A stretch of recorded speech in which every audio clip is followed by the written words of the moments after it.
Hello students, welcome back to my channel. कैसे हो आप सब? उम्मीद करती हूँ बेटा सभी अच्छे होंगे और अपना ख्याल भी रख रहे होंगे। तो बेटा आज हम करने जा रहे हैं अपना वर्कशीट नंबर 7। ठीक है, वर्कशीट नंबर 7 करने जा रहे हैं बेटा। सामाजिक विज्ञान की है, 7th क्लास की है और 16 तारीख की है।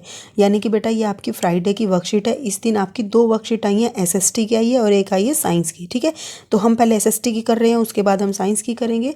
तो चलिए स्टार्ट करते हैं बेटा, जिसमें हम पढ़ेंगे आज पर्यावरण के कारक। ओके, और बेटा हाँ, सैटरडे को आपकी सब्जेक्ट की वर्कशीट नहीं आएंगी। आप मेरे से पूछोगे इसलिए मैं आपको बता रही हूँ पहले से ही।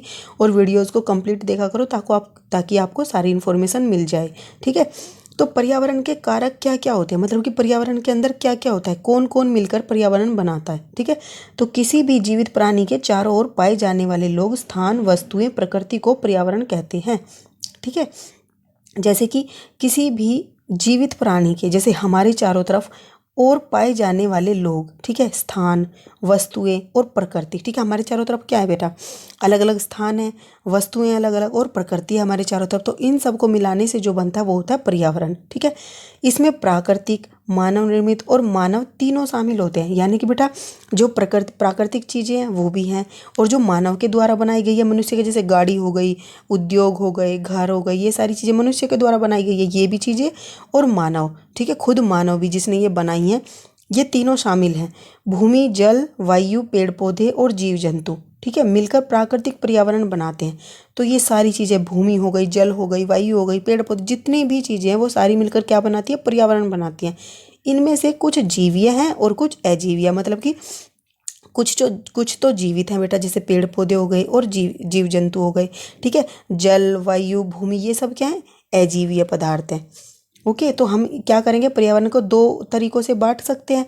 किस तौर से? पर्यावरण के कारक कौन कौन से हो गए, जैविक और अजैविक। जैविक कौन से होते हैं, ये किसी भी पर्यावरण के जीवित घटक होते हैं, जो जीवित होते हैं, श्वास लेते हैं। ठीक है, जैसे कि मनुष्य, जानवर, पेड़। ठीक है, और अजैविक ये किसी भी पर्यावरण के निर्जीव घटक होते हैं, जैसे मिट्टी, वायु, जल आदि। ठीक है, ये मतलब कि श्वास नहीं लेते।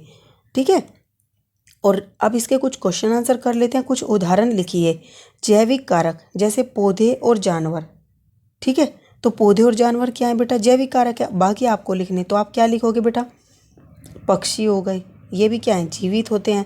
सूक्ष्म जीव हो गए, ठीक है, ये आप अपने उसमें पढ़ते हो साइंस में, सूक्ष्म जीव हो गए, ये भी क्या हो गए, और मनुष्य हो गए। ठीक है, तो ये सारे क्या हैं, जीवित हैं। तो पशु, पक्षी, जीवित, पेड़ पौधे, जानवर, और क्या लिख सकते हो बेटा आप इसके बारे में, आपको 4 लिखने हैं। 3 मैंने आपको बता दी हैं, एक और आप अपनी तरफ से भी लिख सकते हो, शैवाल लिख सकते हो बेटा। ठीक है, शैवाल क्या होती है, काई होती है, ये भी क्या होते हैं, जैविक कारक होते हैं। ओके, अब नेक्स्ट बेटा क्या है, अजैविक कारक। अजैविक कारक क्या होते हैं, भूमि, जल, वायु, ठीक है, प्रकाश। ओके, और क्या होता है बेटा, वायु, जल, भूमि, प्रकाश और तापमान। ठीक है, या फिर वर्षा। ओके, तो ये सारी चीज़ें बेटा, पर्वत हो गए, ये सारी चीज़ें आ जाती हैं आपकी अजैविक पदार्थों में। ठीक है, अब बेटा नेक्स्ट क्या है, जैव मंडल में दोनों शामिल हैं। तो जैव मंडल क्या होता है, जो हमारे चारों तरफ का पर्यावरण है उस सब को मिलाकर, हम पढ़ चुके हैं पहले ही बेटा। जैव मंडल क्या है, जैविक और अजैविक दोनों कारक जिसके अंदर होते हैं वो जैव मंडल कहलाता है। ठीक है, अजैविक एक परितंत्र के जीवित भागों को परिभाषित करता है। अजैविक तंत्र क्या करता है, जीवित भागों के परितंत्र को परिभाषित करता है। तो गलत, ये तो अजीवित होते हैं जो उनको परिभाषित करता है। ठीक है, परिभाषित करता है। जैविक का क्या अर्थ है, तो जैविक का क्या अर्थ है बेटा, कि ये किसी भी पर्यावरण के जीवित घटक होते हैं, जैसे कि मनुष्य, जानवर, पेड़ आदि। ठीक है, तो ये थी बेटा आपकी बहुत ही आसान सी वर्कशीट थी आज की। उम्मीद करती हूँ आपको समझ आ गई होगी, और बेटा समझ आ जाए तो आप इसको लाइक और शेयर कर देना। और इस वीडियो में इतना ही। अपना जो नेक्स्ट टॉपिक होगा हम अपनी नेक्स्ट वीडियो में करेंगे। तब तक के लिए ऐसे हंसते रहिए, मुस्कुराते रहिए, पढ़ते रहिए और आगे बढ़ते रहिए।